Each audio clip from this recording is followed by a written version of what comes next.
session. Get take care of friends on your place. Step 9 87654321 అర్చితులు వస్తూ నెమ్మదిగా పడజలుతాం 5:32.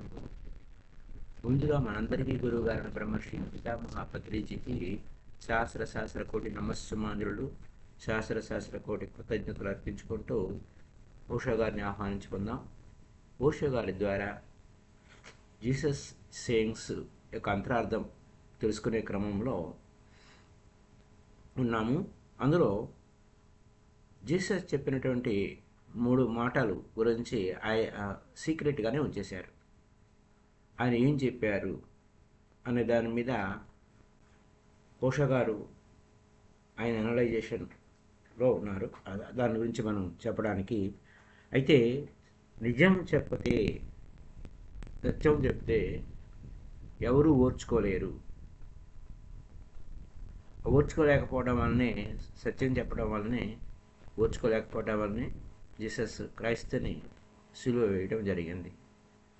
మరి Jesus క్రైస్తు కన్నా అత్యంత ప్రమాదకరి బుద్ధుడు భారతదేశంలో.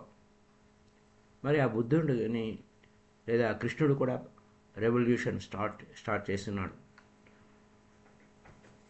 అప్పుడే ఆ కృష్ణుడిని కానీ బుద్ధుడిని కానీ క్రూసిఫై చేయలేదు. అంటే జీసస్ క్రైస్ట్ని క్రూసిఫై చేశారు, అంటే సిలువ ఎక్కించారు.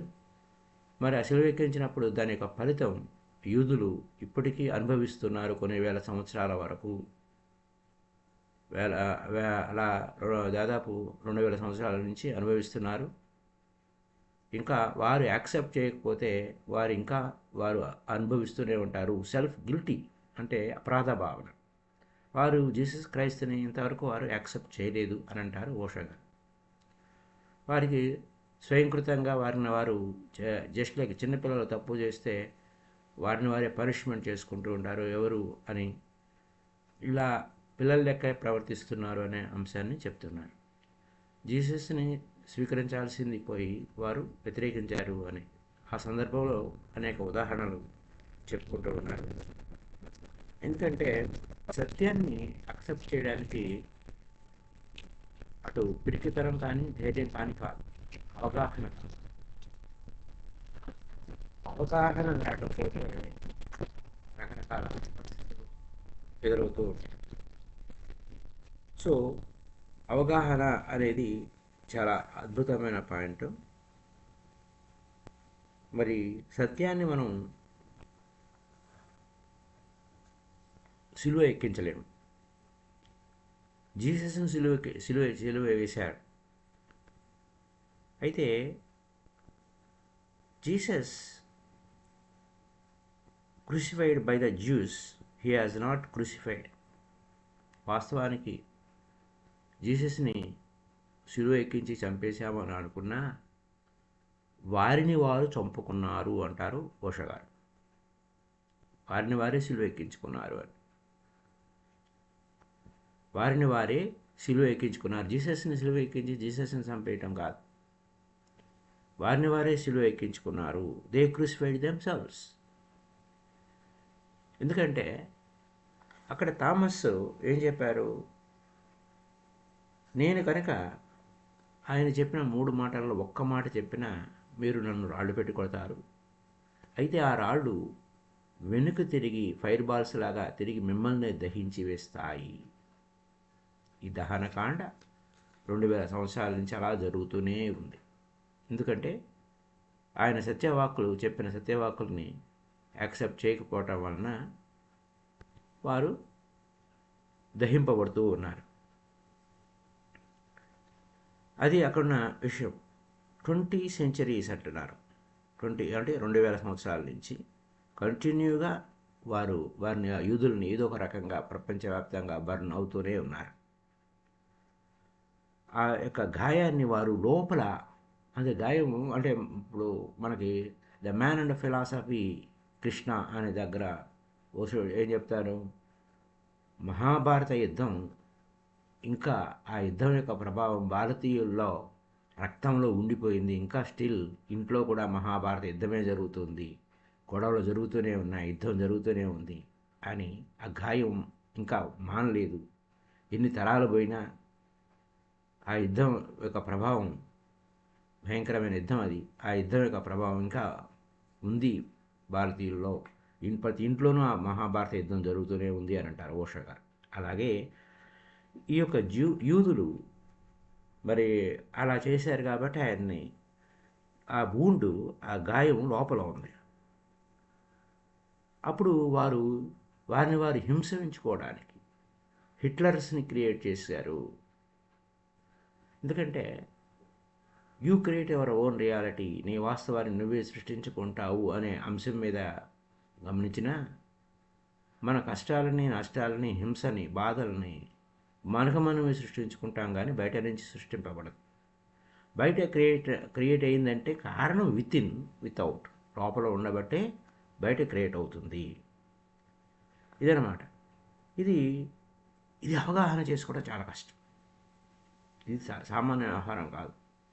మనం స్థూలంగా చూస్తాం, ప్రతి దాన్ని స్థూలంగా చూస్తాం, స్థూలంగా మాట్లాడుతూ ఉంటాం. అదే ఇక్కడ జరుగుతుంది.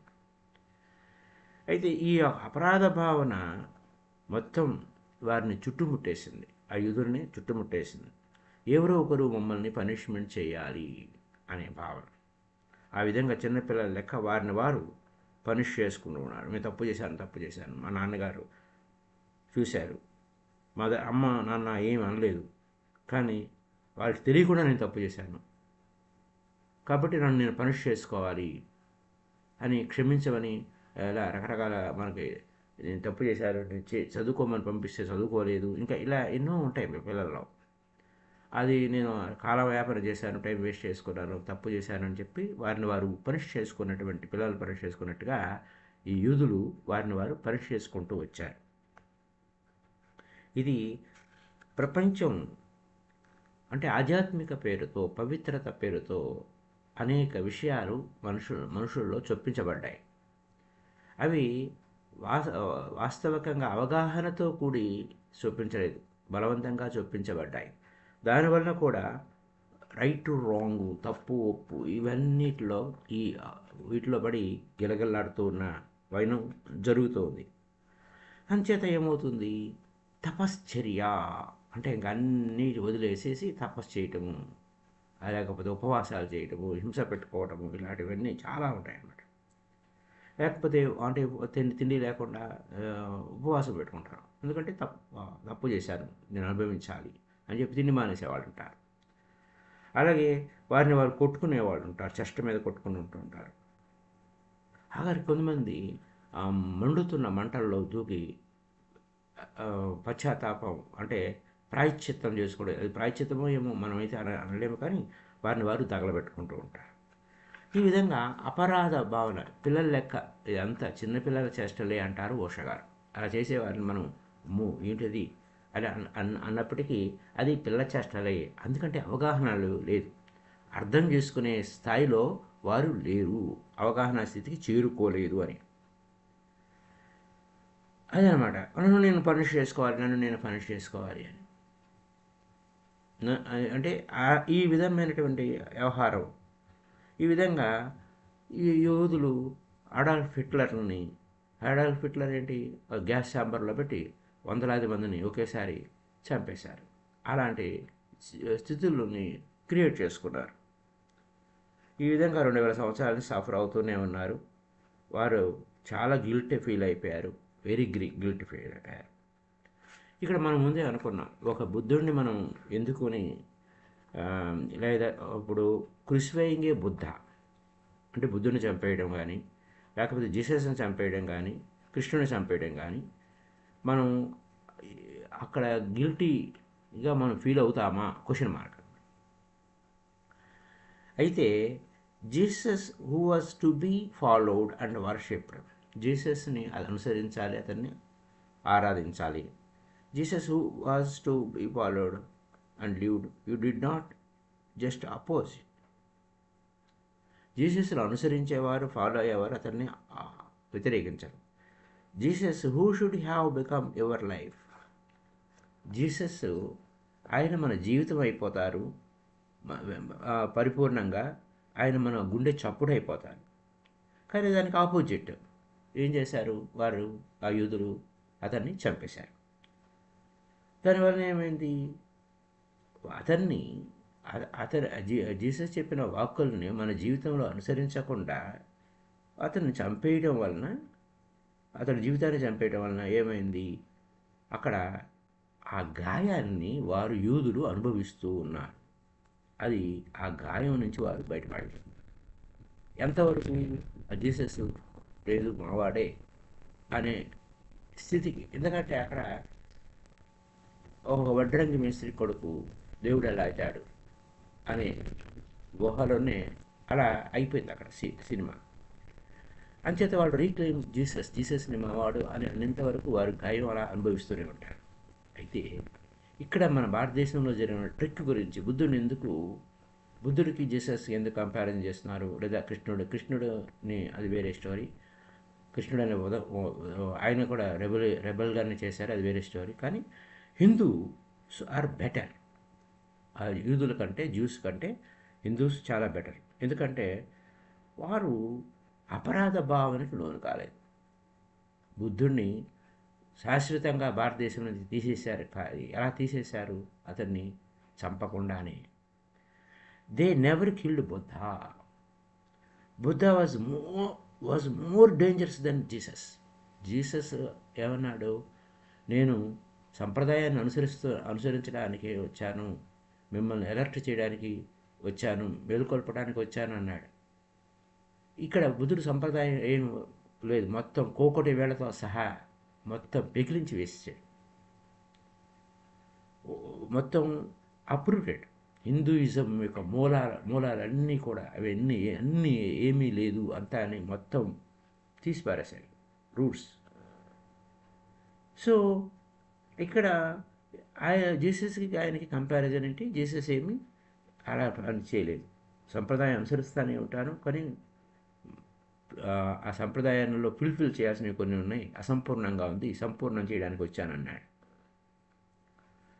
సో నెవర్ బుద్ధ అలా కాదు. నేను మొత్తం ట్రెడిషన్ అంతా, ఆ పాత పద్ధతులన్నీ తీసివేయడానికే వచ్చాను, నేను వేదాస్ అనేవి ఏమీ లేవు, అంతా రబ్బిష్, అంత చెత్త అని అన్నాడు. Hindus never killed him. హిందువులు ఆ పని చేయలేదు. ఎందుకంటే వారు అపరాధ భావనతో జీవించడానికి వారికి ఇష్టం లేదు. ఆయన్ని చంపేయకపోయినా చాలా క్లవర్గా, తెలివిగా అతన్ని ఒక అవతారంగా సృష్టించారు. బుద్ధుణ్ణి దశావతారాల్లో ఒక అవతారంగా సృష్టించేశారు, ఒక అవతారాన్ని యాక్సెప్ట్ చేశారు అన్నమాట. అయితే ఒక చిన్న అడ్జస్ట్మెంట్ అన్నమాట, దారి తప్పిపోయిన వాడు అని పెట్టారు. వాడే కానీ దారి తప్పిపోయాడు అని. ఇంకా అతని గురించి, దారి తప్పిపోయిన గురించి, సరైన దారిలో లేడు, దారి తప్పిపోయాడు. ఆ బుద్ధుడు సరైన దారిలో లేడు, దారి తప్పిపోయాడు. ఆయన గురించి ఇంకా పట్టించుకోవాల్సిన అవసరం లేదు, వదిలేసాం అంతే అని. వారు మా సంప్రదాయమే, బుద్ధుడు చెప్పింది కూడా మా సంప్రదాయమే, కానీ దారి తప్పిపోయాడు అని. హీఈస్ అవర్ దశావతారాల్లో ఒకనొక అవతారము అని చెప్పారు. అతని చుట్టూ ఒక దారుణమైన కథ ఒకటి, బుద్ధుడి చుట్టూ ఒక దారుణమైన కథను ఒకటి వెళ్ళారు. సో చాలా తెలివిగా, మోసపూరితంగా చేసినటువంటి కథ ఒకటి ఉంది బుద్ధుడి మీద. ఇంత అతి తెలివితేటలు ప్రపంచం మొత్తం మీద, హిందువులకున్న అతి తెలివితేటలు ప్రపంచం మొత్తం మీద ఎవరికి లేవు. అలా ఉంటుంది. ఎందుకంటే ఓల్డెస్ట్, చాలా పురాతనమైనది అది. హిందూ మతం అనేది చాలా పురాతనమైనది, చాలా తెలివిగలది, అనుభవం ఉంది. ఆ అనుభవం ద్వారా ఓహో ఇలా చేస్తే అతన్ని చంపేస్తే మనం అతన్ని పెద్దవాడు చేసినట్టు అవుతుంది, కాబట్టి అతన్ని చంపకూడదు, ప్రజల్లో ఎటువంటి అపరాధ భావన క్రియేట్ కాకూడదు. అతను కనుక బుద్ధుని కనుక చంపితే ఆ బుద్ధుడు వారిని వెంటాడేవాడు. ఇంకా వారు ఇంకా ఇప్పుడు ఏ విధంగా ఎన్నో వేల సంవత్సరాలు పోయినా ఆ బుద్ధుడు బాగా వెంటాడేవాడు. అలా చేయలేదు వాడు. అందుకోసం అతన్ని నెగ్లెక్ట్ చేశారు. దారి తప్పిపోయాడు కదా, పనేం పట్టించుకుంటాం మనము అని నెగ్లెక్ట్ చేశారు. మళ్ళా ఒక రకంగా యాక్సెప్ట్ చేసి 10 అవతారాల్లో ఒక అవతారమని ఆ అవతార పురుషుడికి ఏమి ఏమీ లేదు, పూజలు లేవు, ఏమి లేవు. ఎందుకంటే దారి తప్పిపోయాడు, నెగ్లెక్ట్ చేశారు. అయితే again and again look back, మనం అతను నెగ్లెక్ట్ చేసిన వెనక్కి తిరిగి చూస్తూనే ఉంటాం. అక్కడ ఉన్నాడు. సో మనం నెగ్లెక్ట్ చేసి వదిలేస్తే కంటే అతన్ని యాక్సెప్ట్ చేస్తే పోతుంది అని అనుకున్నారు. అలా యాక్సెప్ట్ చేసి రిజెక్ట్ చేశారు. ఇది అతి తెలివి.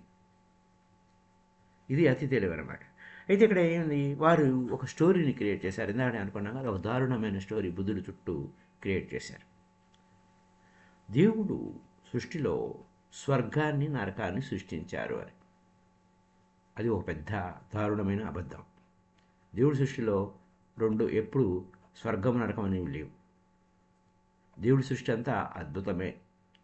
కానీ ఇక్కడ ఈ బుద్ధుడి కోసం క్రియేట్ చేశారు స్వర్గము నరకము అని దేవుడు సృష్టించారు. అయితే దేవుడు స్వర్గం నరకం సృష్టించిన కొన్ని లక్షల సంవత్సరాలు గడిచిన ఎవ్వరూ నరకానికి ఎవరు వెళ్ళట్లే. ఆ నరకాధిపతి అక్కడ ఉన్నటువంటి వాడు ఏం చేశాడు, దేవుడి దగ్గరికి వెళ్ళి కంప్లైంట్ చేశాడు. ప్రతి ఒక్కడు కూడా చాలా సరైన విధంగా జీవిస్తున్నారు, సరైన జీవన విధానంలో జీవిస్తున్నారు. అందరూ స్వర్గానికి పోతున్నారు, కానీ ఎవరు పాపానికి అదేంటి రావట్లేదు, నరకానికి రావడం లేదు. అలాంటప్పుడు ఈ నరకం ఎందుకు సృష్టించావు, నాకు పని పాట లేకుండా చేశావు, ఎవరు రావటం లేదు, నేను వాళ్ళ కోసం ఎదురు చూసి అలసిపోయాను, ఏదో ఒకటి చేయండి, లేకపోతే నేను ఈ నరకాన్ని మూసేసేసి నేను ఇంకా మీ దగ్గరికి వచ్చేస్తాను అన్నాడు ఆ నరకాధిపతి. ఈ విధంగా కథ అల్లారనమాట. అప్పుడు దేవుడు అన్నాడు, వెయిట్, నేను ఒక వ్యక్తిని పంపిస్తాను భూమి మీదకి, ఆయన పేరు గౌతమ బుద్ధ. అప్పుడు ఈ ప్రపంచంలోకి పంపించేస్తాను. ఆయన ప్రజలందరినీ కన్ఫ్యూజ్ చేసేస్తాడు, కన్ఫ్యూజ్ చేసి అందరినీ దారి తప్పాడు చేస్తారు. వాళ్ళందరూ వచ్చి నరకానికి చేరుకుంటారు. చూసారా, బుద్ధుని అనుసరించే వాళ్ళంతా ఎక్కడ పోతారు, నరకానికి పోతారు. ఇది స్టోరీ, హిందువులు అల్లినటువంటి స్టోరీ. అయితే ఏమైంది, since then hell is overfull, ఇంకా ఫుల్ రష్, ఇంకా రయం బగళ్ళు వాళ్ళు ఇంకా 24/7 వర్క్ చేస్తూ ఉన్నారన్నమాట. అప్పుడు ఈ విధంగా హిందువులు బుద్ధుడిని యాక్సెప్ట్ చేసి ఒక అవతారంగా దేవుడు పంపించిన దూత, దేవుడు పంపించాడయ్యా, మరి అక్కడ నరకంలో ఏం పని పాట లేదు, నరకంలో వీళ్ళందరూ బుద్ధుని అనుసరించే వాళ్ళంతా నరకానికి పోతారు అని చెప్పేసి చేశారన్నమాట. కానీ వారు అలా ఆ కథ అల్లటం వలన, ఆ టక్కరితనం వలన వారి జీవితాన్ని, అంటే అక్కడ బుద్ధుణ్ణి ప్రజల్లో మనసుల్లోంచి తీసేశాడు సూక్ష్మాతి సూక్ష్మంగా. అంచేత ఏమైంది, అదే బుద్ధుడిని నేరుగా చంపేస్తుంటే, అమ్మో అంత బుద్ధుడు ఎంత అద్భుతమైన విషయాలు చెప్తున్నాడు, అసలు ఎవరు మనమే ఉద్ధరించుకోవాలని చెప్తున్నాడు, ఎవరు బయట నుంచి ఎవరో వచ్చి బాగు చేసేది ఏం లేదని చెప్తున్నారు, ఇంకా వేరే ఎవరు ఉన్నారు, అది ఆత్మ అంటున్నారు, అది కాదు, ఆ దేవుడు అంటున్నారు, ఎక్కడ ఏమి అది కాదు, ముందు నీ కథను చూసుకో, నిన్ను నువ్వు ఉద్ధరించుకో, ఆ తర్వాత మిగతా విషయాలు పరలోకం గిరలోకం వేరే లోకాల గురించి కూడా మాట్లాడొద్దు, ఇప్పుడు ముందు ఈ లోకంలో నీ నువ్వు బతుకు అని చెప్పినవాడు చంపేశారు అనుకోండి, ఇంకేముంది, సత్యం చెప్పేవాడు చంపేశారు కదా. కాబట్టి అవంతా మొత్తం హిందూ కమ్యూనిటీ అంతా కూడా బుద్ధిజంగా మారిపోయారు. హిందువులు అనేవాడు అసలు కనపడకుండా ఉండేవాడు.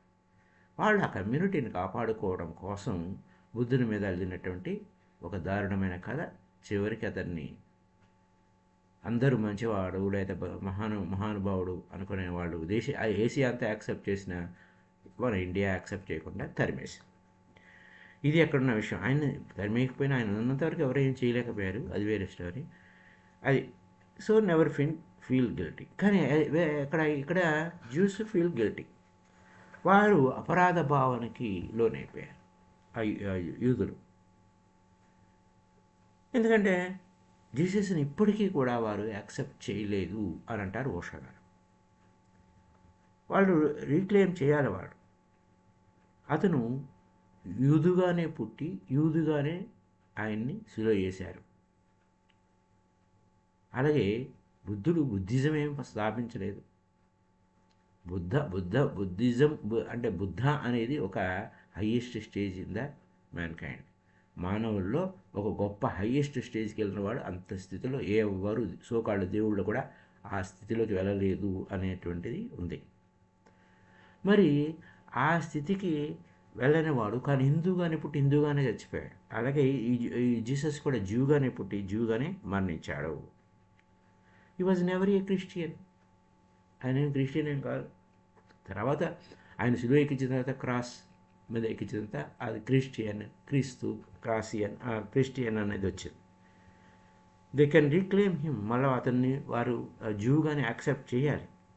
కానీ ఎవరు కూడా అంత దమ్ము ఎవరికీ లేదు జీసస్ని యాక్సెప్ట్ చేయడానికి. అయితే వారు కూడా గొప్ప యూదులు చాలా గొప్ప సామర్థ్యం ఉన్నవారే. గొప్ప గొప్ప వాళ్ళు వచ్చారు జ్యూస్ నుంచి. ఐన్స్టీన్ కానీ, కార్ల్ మార్క్స్ కానీ, అలాగే ఫ్రాయిడ్ కానీ, వీళ్ళందరూ జ్యూసే. గొప్ప గొప్ప వాళ్ళు మొత్తం ఈ ప్రపంచానికి ఎంతోమంది మంచి వాళ్ళు వచ్చారు, గొప్ప వాళ్ళు వచ్చారు. కానీ but nothing to compare with జీసస్తో పోల్చడానికి ఎవ్వరి అది ఎంత మేధావి ప్రాపంచికమైన అనేక అద్భుతాలు వాళ్ళు సృష్టించి ఉండొచ్చు. కానీ జీసస్తో పోల్చదగ్గ వాళ్ళు ఎవరు లేరు. ఎందుకంటే వారి జ్యూలో లేదా యూదుల్లో ఒక గొప్పవాడు అతన్ని రిజెక్ట్ చేశారు. కాబట్టి గ్రేటెస్ట్ ఆఫ్ ది జ్యూస్ అందరిలో కంటే గొప్పవాడు ఆ జీసస్ క్రైస్తే. ఒకసారి కనుక చేసి ఉన్నట్టయితే వాళ్ళు ఈజీగా ఉండేవారు. వారి గాయాలన్నీ మటుమాయమైపోయి ఉండే. They will be healthy and whole. పరిపూర్ణంగా ఆరోగ్యంగా ఉండేవారు, పరిపూర్ణంగా ఉండేవారు. కానీ అప్పుడు వారికి ఏ అడాల్ఫ్ హిట్లర్ వారిని హింస పెట్టడానికి ఎవరు అవసరం లేదు. కానీ అప్పుడు జరిగింది ఏంటి? హిట్లర్ని వారే క్రియేట్ చేశారు.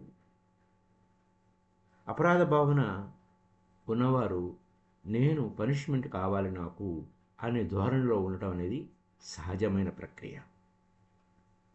పనిష్మెంట్కు ఎదురు చూస్తూ ఉంటారు. నేను తప్పు చేశాను కాబట్టి నేను అనుభవించాల్సిందే అని. Don't feel guilty. సూత్రం ఏంటి? ఆధ్యాత్మిక సత్యం కన్వర్సేషన్ విత్ గాడ్లో కూడా అదేగా చెప్పేది. అపరాధ భావన అనేది మనుషులను చంపేస్తుందని. భయము అపరాధ భావన రెండు చంపేస్తాయని. So don't feel guilty. అపరాధ భావనకు లోను కావద్దు. లేకపోతే నువ్వు పనిష్మెంట్ కోసం ఎదురు చూస్తూ ఉంటావు. ఎందుకంటే లోపల ఏది అడిగితే అది ఇవ్వబడుతుంది. అది ఏది వెతుకుంటే అదే కోసుకుంటాం కదా. అది అక్కడ ఉన్న విషయం.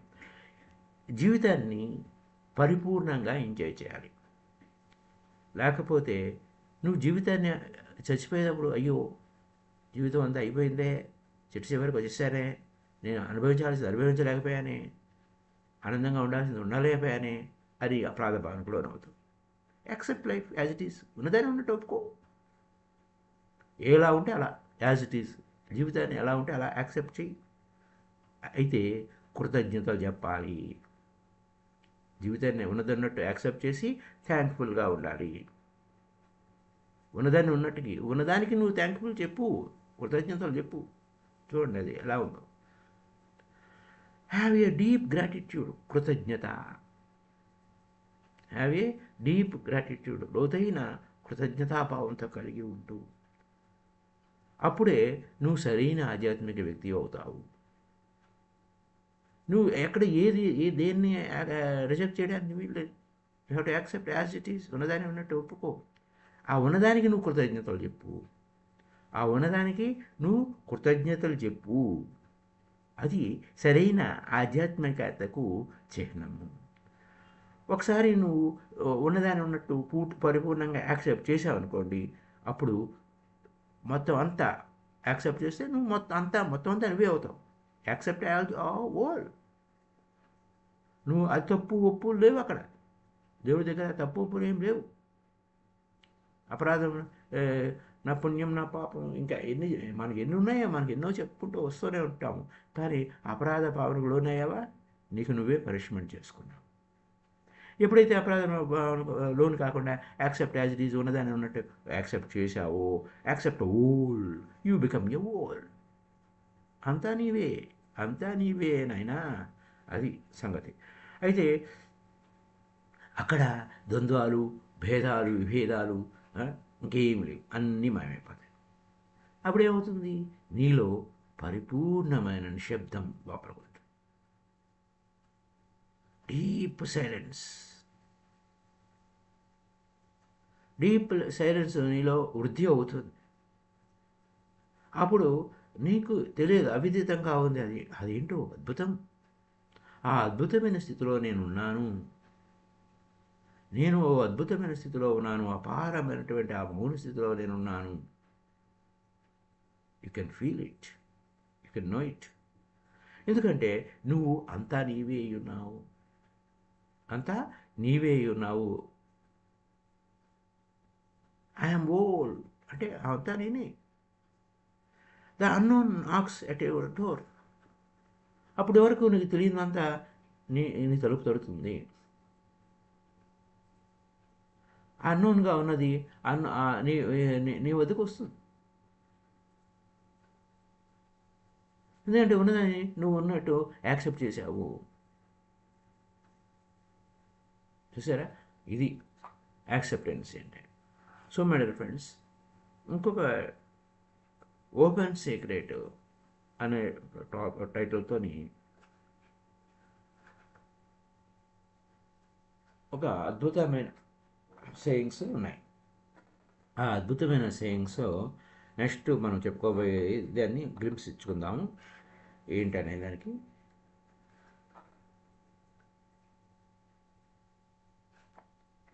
దైవము అంటే జీసస్ ఏమన్నారంటే,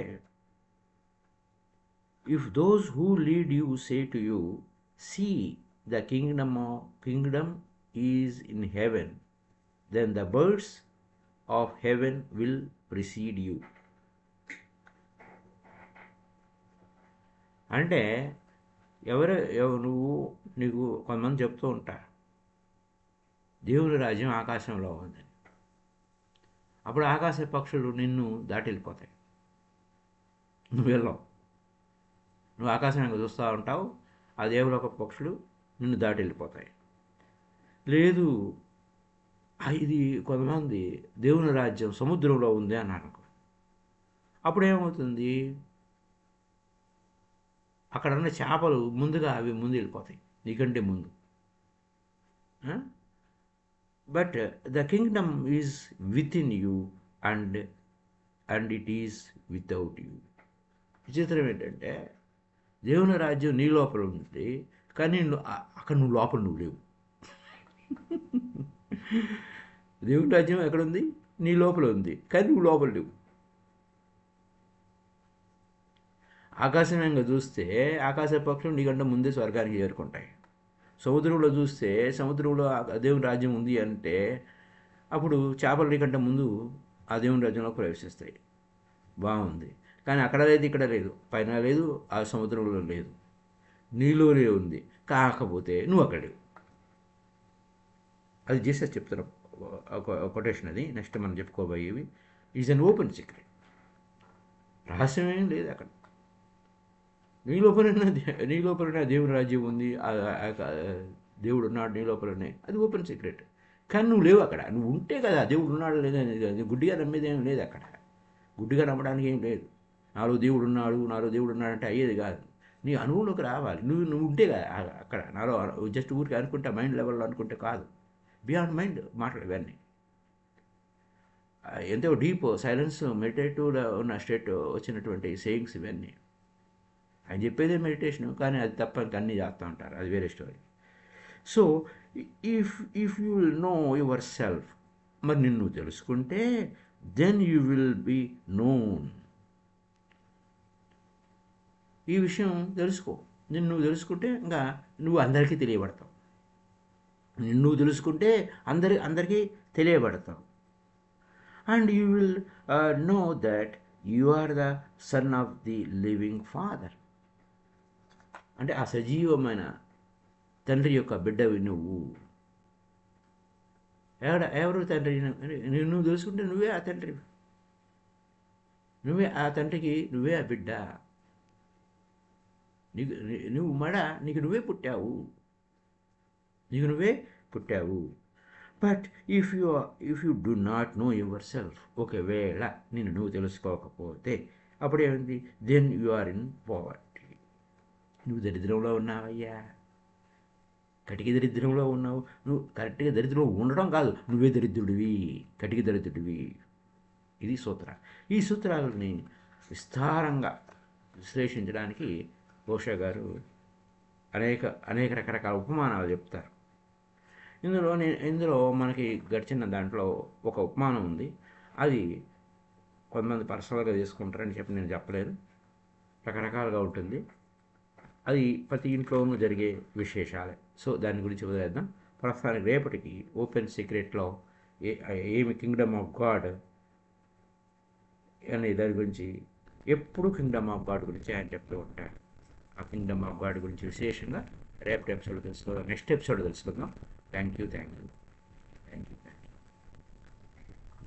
Kindly like this video and share this video to all. Sharing is very, very important. Like చేయడం, షేర్ చేయడం. లైక్ చేయడం వల్ల ఎక్కువ మందికి మళ్ళీ యూట్యూబ్ మనకి చూపిస్తుంది. Thank you masters.